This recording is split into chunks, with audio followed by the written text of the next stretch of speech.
establish communication.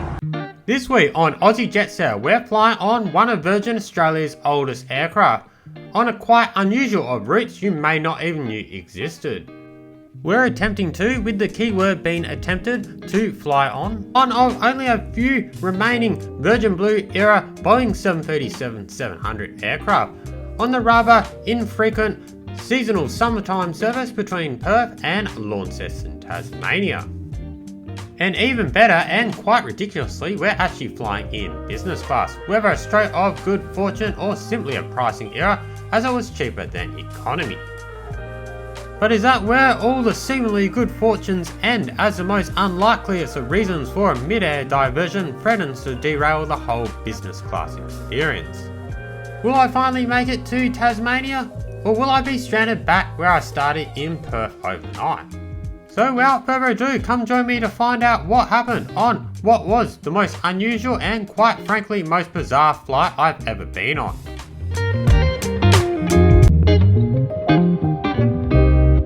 Hello, good morning and welcome to Perth International Airport. It's bright and early on a warm summer morning here in Perth, and it's going to be a very exciting day today. It's my first flight of 2025 and indeed the start of a very exciting 1 month long itinerary to come, where we're going to head over to the east coast of Australia, then we're going to jet off to the USA for the first time in about 7 years. Going to be exploring new ground in the US, including the island state of Hawaii, so really looking forward to that. And on the way back we're going to stop by Fiji for a couple nights as well, so new country on the channel coming up as well, so really looking forward to that. In the meantime, this morning we've got a really interesting, quite unusual flight coming up. We're going to be flying coast to coast. We're going to be flying business class on Virgin Australia for the first time in a couple years now, so really looking forward to this one. Not your usual flight, however, we're flying direct to Tasmania today. I've flown direct between Perth and Hobart a few times now on both Qantas and Virgin, but many people don't know that I actually do have a direct service operated by Virgin Australia between Perth and Launceston. I think it's about 4 or 5 times a week. And yeah, it's operated by the smaller Boeing 737-700. But yeah, when booking this flight, it was a really unusual flight. I managed to score business class somehow ridiculously for $250 cheaper than economy. Straight up business class was $549 and economy was about $800. So very, very strange indeed. So yeah, I'm a little bit nervous. There could be an aircraft swap at the last minute and I get downgraded to economy. I don't know how they refund a difference that costs $200 more. But anyway, so far so good. Looking at the flight radar, looks like the flight's operator flight up to Port Hedland this morning and it's on its way back to Perth. So fingers crossed we're all good for business class. We'll deal with the issue if it arises if we get downgraded. But for now, let's head into the terminal. It's rather warm out here. Get checked in and head to the Virgin Australia lounge. Let's do it. Should be a good one. Before we head into airport terminal, let's have a look at the route information for our flight VA1508, the seasonal service over to Launceston, Tasmania today. Gazetted flight time on this one is 4 hours and 10 minutes. With a great circle distance of 2,967 kilometres. For our journey over to Launceston today, we're travelling from T1 Domestic here at Perth Airport, which is adjacent to Perth's main international terminal. T1 Domestic is the exclusive home of Virgin Australia domestic flights in Perth. For your information, Perth Airport, in line with Perth being the 4th most populous city in Australia, is also the 4th busiest airport. Service just shy under 17 million yearly passenger movements according to the latest statistics.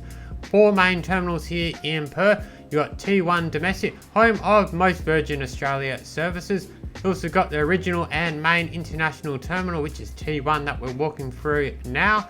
Also got T2 next door, which is kind of like a mining and regionally focused terminal here in Perth. And you also got T3 and T4 on the other side of the airfield. That's pretty well the exclusive home of QantasLink and Air North, both domestic and international operations here in Perth. Anyway, on to check-in for Virgin Australia here in Perth. Very much self-service and largely a fully automated affair. Very easy indeed. Flying business class, could have had access to the priority check-in and bag drop area. But yeah, don't think I actually used it today because it wasn't that busy anyway. So to bring up your booking, complete check-in or print off your bag tags, all you got to do is put in your name and your destination, maybe scan your boarding pass or ID, something like that. They'll bring up your booking. And from here you can complete your check-in if you haven't already done so, print off your bag tags, and thankfully get a paper boarding pass, unlike most Qantas terminals these days. Then it was on to self-service baggage drop. Once again, a very quick, easy and largely automated affair here in Perth. Just follow the prompts on the kiosk, scan your boarding pass, plonk your bag on the conveyor belt, and off it should go to Launceston today. That being said, I do have a tendency of incorrectly putting bag tags on bags and incorrectly putting it on the conveyor belt. So yeah, I think it rejected the bag once or twice before I finally had success. Then I was off to security. Once again, an absolute breeze here in Perth. Hardly ever recall ever having to wait in Perth, which is fantastic. Everything stays in your bag as well with the latest CT scanners. Anyway, we're flying business class today, so of course that will automatically get me in the door to the Virgin Australia Lounge. Probably the first time I've been here in quite a while now, maybe over a year or so I'd say here in Perth. And yeah, very much well remembered from last time. Virgin Australia lounges are usually pretty consistent in their style and design throughout Australia, and Perth very much is the same. Lounge here in Perth generally does seem pretty spacious. I think that is helped by the fact that it rarely gets too excessively busy here. Good range of different types of seating overall, plenty of places to both work, relax and socialise. In terms of food and beverage on offer, it's pretty much standard Virgin Australia fare here in Perth. It's a bit of an odd time of day, about 10:30 in the morning, so breakfast is kind of finished and it's not really lunchtime. So yeah, really fairly basic foods available, just mainly continental stuff, cold cut meats, breads. Here's a pancake machine, a few other options as well. Here's also barista made coffee available, which is much appreciated. So yeah, I just made my own pancakes, got an orange juice and I think a coffee, enough to tie me over before my business class meal later on. In terms of views, they're not too bad at all from the Virgin Australia Lounge, if indeed you want views of all the Virgin Australia aircraft out on the tarmac. Here is also a fully tended bar that opens after 12 noon. Has a good range of both bottled and tap beer, also red, white and sparkling wines. The time quickly approaching 12 noon as on the board there, and we're flight departure of 12:40. Just enough time to sneak in a cheeky pre-flight beer.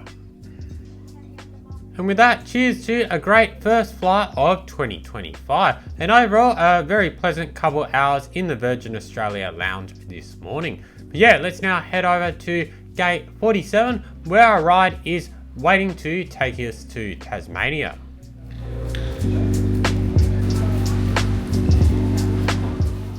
Don't know if it's just me, but it always seems like the Virgin Australia terminal here in Perth is way too big for the needs of the airline.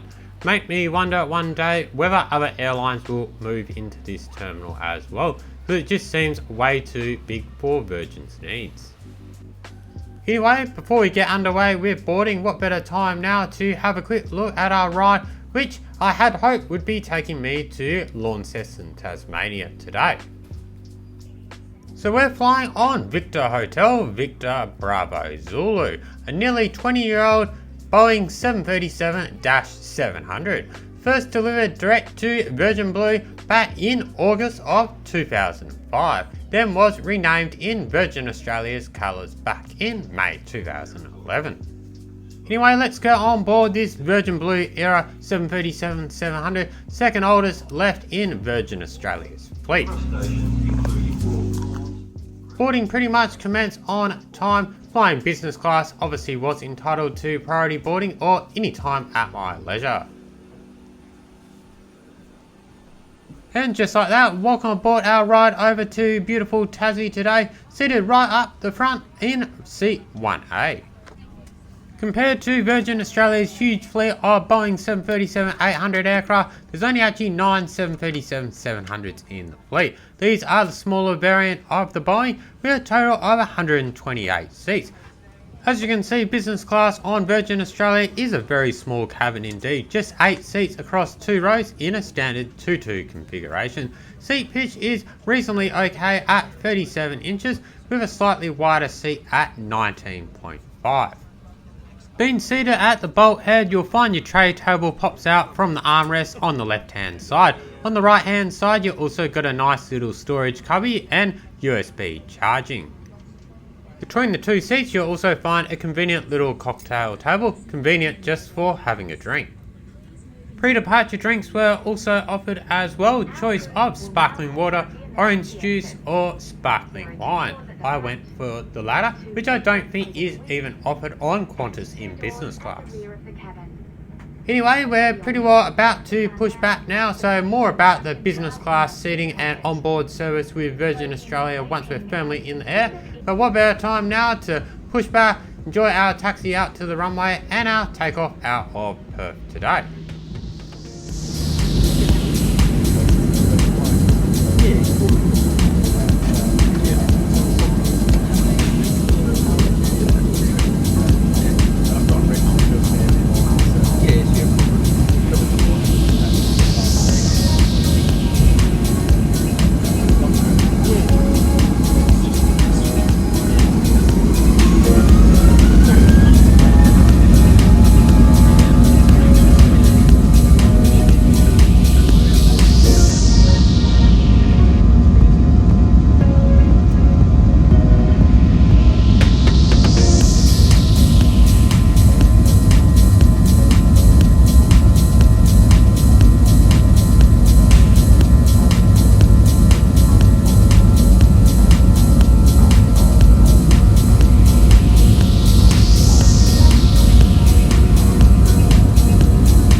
And just like that, we're well and truly on our way up to cruising altitude as we head towards the southeastern corner of the massive state of Western Australia.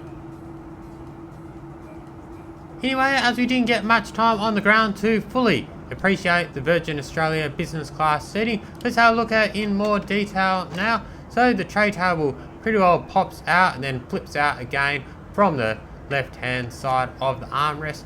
Also fold it back on itself as well. Also has a bit of a device holder as well. On the right hand side, you'll find your seat controls as well. Also a nice little storage cubby, probably big enough to fit some small personal electronic devices, maybe a small bag, something like that. Also got AC power there as well. Yeah, business class seating very much is your stock standard VA black leather recliner seat. Pretty good headrest and pretty good recline. There is also a footrest as well which folds out. However, being tall, I usually don't find them of much benefit. Probably another downside of the first row is having the bolt head in front of you does narrow your legroom a little bit more than in the second row. And to be honest, it's probably not much more legroom than the bulkhead seat 1A on a Jetstar A320. Anyway, post-departure service began with a drink from the bar. I opted for a beer, which was a Green Beacon. I think it's a tropical pale ale, nice craft beer from Queensland. really is a very, very flavourful beer. One of the best beers in the sky in Australia, in my opinion. I think my seatmate might have gone for a scotch and soda, something like that. Anyway, about an hour into the flight and we're making really good progress already with starting to leave the coastline of West Australia behind, passing the small little town of Hopetown. Anyway, as I'm enjoying those spectacular views of West Australia's southern coastline down below, I think I was watching my own entertainment on my own laptop. I was not aware of all the dramas that were going to come ahead of us. Probably all the crisis talks going on in the cockpit as well. Out of the blue and completely unexpected, the pilot comes onto the PA with a very important announcement. I think I might have missed the first part of it, but soon realised something significant was happening. HF frequencies, as you're aware, going through to Tasmania, we're a considerable way off the coast. At the moment, we haven't been able to establish communications via HF link with those center frequencies. So at the moment, what we're going to do is we're just going to make a turn back towards the coast. We're still trying to establish communications. We are still in VHF communications with Melbourne, so there's nothing to concern yourself about there whatsoever. It's just purely a requirement of going on the coast as far as we are. We're just speaking to the company as well, just to find out what our plan B is. But at this stage, it's looking as if we're probably going to have to return to Perth. We do apologise about this. Unfortunately, there's not a lot we can do about it. The flight time back to Perth could be around about an hour, and we do have a little bit of fuel burn off on the way, so it could be closer to an hour and a half before we have to go around. As I said though, we're still in communication with the company. We're just trying to work out a plan B, and we'll keep you updated once that comes to the end. We do apologise about this, and we'll keep you updated as soon as the information comes to the end. Thanks very much. And just like that, we have some sort of air traffic control issue, failing to establish all the necessary contacts with air traffic control, heading so south down towards Tasmania. So at this point in time, it's looking more likely than not we're going to have to return to Perth. But it's probably going to be about maybe 1.5 hour return back to Perth, as we have to burn fuel. So the crew do make the decision to continue on with today's business class lunch service. I got the Korean barbecue chicken noodles, which I must say was absolutely phenomenal. Came with cheese and cracker and also a cake. Another beer as well. Overall, fantastic lunch on what seems like going to be our flight to nowhere today. Unfortunately, we have not been able to establish the communications on HF this afternoon. The company has advised us to return to Perth, so the first officer and I are just in the process of making that happen now. We do sincerely apologise. This at the moment we're just going to descend down. We do have a little bit of fuel extra on board that we need to burn off just to get us back to our land anyway. So as I said before, it's probably going to be around about an hour and a half before we have you back on the ground. The company are aware and they'll be in the process of making arrangements to get you down to Launceston at some stage today. We do sincerely apologise. Unfortunately, these things do pop up from time to time. And as I said before, there's absolutely nothing to concern yourself about there. It's just purely a one-way three others.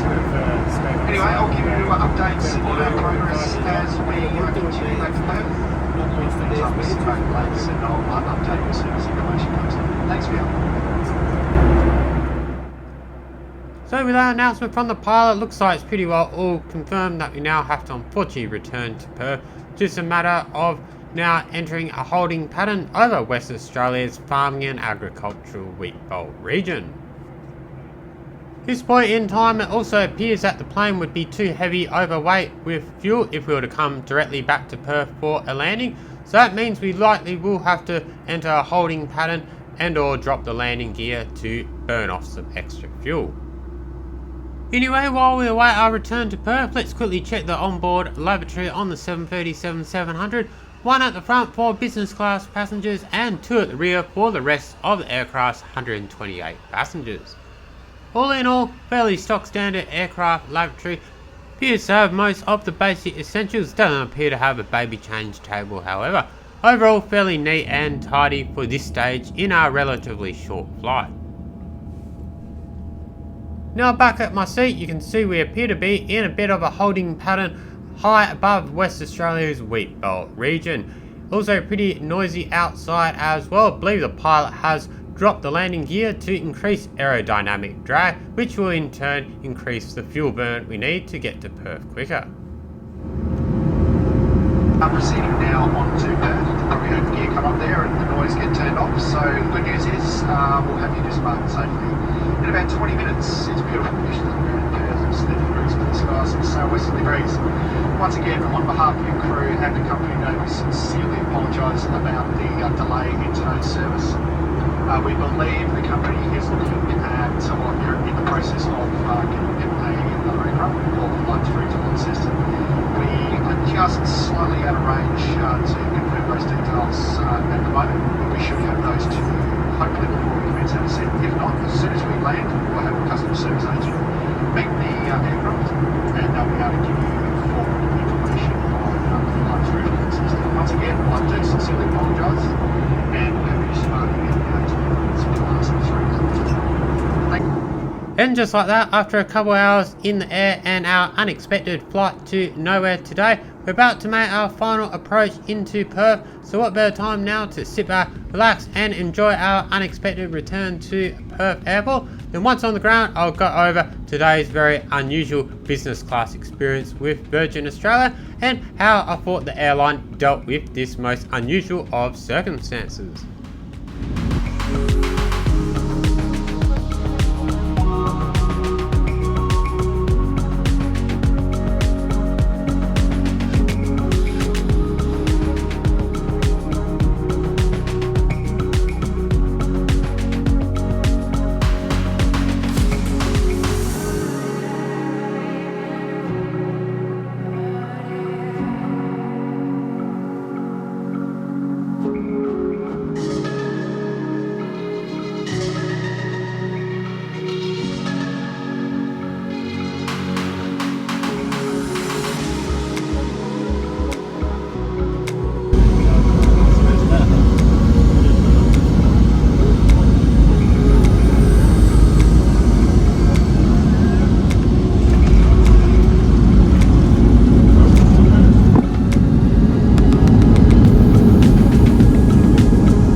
Welcome back to Perth.